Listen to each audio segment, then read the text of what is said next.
सबसे पहले तो मैं आपको बताना चाहता हूँ कि मेरा नाम साहिल लोचब है। मैं एक हिंदू परिवार से आता हूँ और जाट कम्युनिटी से आता हूँ। मेरे खिलाफ गलत नैरेटिव ना फैलाया जाए। साथ ही मैं शुक्रिया अदा करना चाहता हूँ जिन्होंने मेरी बात उसके बाद मेरी कंप्लेंट दर्ज कराई है। और साथ ही बिना किसी मीडिया कवरेज के भी पिछले 1 महीने से उनकी टीम मेरे टच में थी और लगातार ये भी हर दूसरे कॉल करते और मेरी हेल्थ अपडेट लेते रहते थे। और ये सब बिना किसी मीडिया कवरेज के था, मतलब कोई प्लान नहीं था मीडिया के सामने आने का। लेकिन जब कल परसों मेरी इनसे बात हुई, इनका कॉल आया कि हेल्थ अपडेट क्या है, तो मैंने बताया कि मेरी एफआईआर नहीं लिखी जा रही। तो सडन ही से कल मिलते हैं और कल मैं आपकी एफआईआर करवाने जाऊँगा। तो मैं इनका दिल से धन्यवाद करना चाहता हूँ जितनी इन्होंने मेरी हेल्प करी। और मैं साथ ही भारतीय जनता का धन्यवाद करना चाहता हूँ। जब मैं बेड पे था उन्होंने मेरे लिए दुआई करी कि मैं आज उनके सामने 200 पैलेट्स होने के बाद भी मेरे शरीर में मैं उनके सामने सीधा खड़ा हूँ। और उनकी दुआ के साथ मैं ये भी कहना चाहता हूँ कि मेरी आँख बहुत जल्द आ जाए। मैं भगवान से ऐसी प्रार्थना करूँगा और उनकी दुआ बहुत काम आएगी। साहिल, जीत किसकी हुई? आप क्या मानते हैं? जीत आपके संघर्ष? जीत न्याय की हुई है। ये एफआईआर न्याय की तरफ एक और कदम है मेरा, जो पहला कदम है। पर मेरे को खुशी से ज़्यादा दुख भी है कि एलओपी के होने के बावजूद भी 8 घंटे लग गए कंप्लेंट दिखाने में, जबकि मैं खुद गवाह खड़ा हूँ। मेरे शरीर में 200 ज़्यादा छर्रे, उसके बाद भी मेरी एफआईआर को 8 घंटे में लिया गया। और शायद ये ली भी ना जाती अगर एलओपी मेरा साथ न देते थे। 14 अगस्त से मैं एफआईआर के लिए घूम रहा हूँ ठीक होने के बावजूद भी, लेकिन 7 से 8 दिन के बाद मेरी एफआईआर ली गई। उम्मीद थी आपकी एफआईआर रजिस्टर्ड होगी जब ये कल बात हुई और आप यहाँ आए सुबह जो पुलिस ये कहा उसके बाद मेरे को विश्वास था जी एलओपी आगे तो कंप्लेंट तो होनी है। ये विश्वास भारत के हर छात्र को मैं यही कहना चाहता हूँ कि आपको विश्वास रखना, आपकी आवाज़ को कोई नहीं दबा सकता जब तक ऐसे जननायक भारत में है।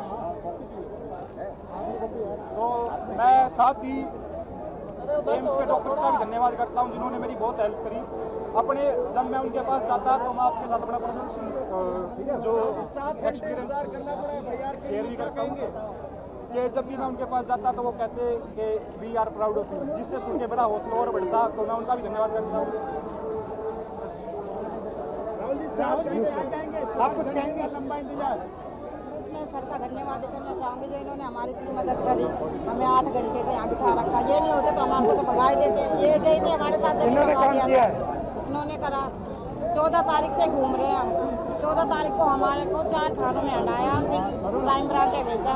ये हमारे साथ थे जब भी हमारी एफआईआर नहीं लिखी गई थी। आज ये आए हैं तो थैंक यू वेरी मच। आप समझा पाएंगे कि देखिए अभी तो जैसे अभी कहा शुरुआत हुई है, ये न्याय का पहला कदम है। केस लॉन्च हुआ है। देखिए कितने दिन हो गए टोटल जब से आपको ये गोली लगी? 20 जुलाई को, आज 1 महीना हो गया। 1 महीना हो गया। छर्रे शरीर में है, 3 छर्रे आंख में है। आंख से इनको दिखाई नहीं देता है। 3-4 छर्रे दिल के पास है। साफ दिख रहा है कि एक युवा के साथ अन्याय हुआ है। और तब भी आज सुबह 11, 11:30 बजे हम यहाँ आए। 1 महीने से ये घूम रहे हैं। 11:30 बजे आए, अभी 6:30 बज गए हैं। पौने 7 हो गए तब जाके एफआईआर फाइल की। अब आप इमेजिन कीजिए इस देश में कितने महिलाओं का बलात्कार होता है, रेप होता है, कितने बच्चों को मारा जाता है, कितने लोगों को गोली मारी जाती है, कितने लोगों के शरीर में छर्रे होते हैं। ये न्यू दिल्ली, बिल्कुल दिल्ली के बीच में पुलिस स्टेशन है। यहाँ पे न्याय नहीं मिल रहा है। अब इमेजिन कीजिए गांव के किसी पुलिस स्टेशन में या छोटे से शहर के किसी पुलिस स्टेशन में क्या होता है। हमने यहाँ पे कोई गलत काम नहीं किया है। हमने सिर्फ एक हिंदुस्तान के नागरिक के लिए, उसकी माँ के लिए, उसके पिता के लिए न्याय मांगा है और उसके लिए 8 घंटे लग गए। और फाइनल, बड़ी इंटरेस्टिंग बात, फाइनल परमिशन फाइनल होके होम सेक्रेटरी और अमित शाह जी को देना पड़ा, तब इन्होंने जाके फाइनल एफआईआर दिया है। तो आप समझ जाइए एफआईआर रोक कौन रहा था। ये बेचारे जो पुलिस वाले हैं ये चाहते थे एफआईआर करना, वो वाले भी चाहते थे एफआईआर करना, बट ऊपर से न्याय की ब्रेक लगी हुई है।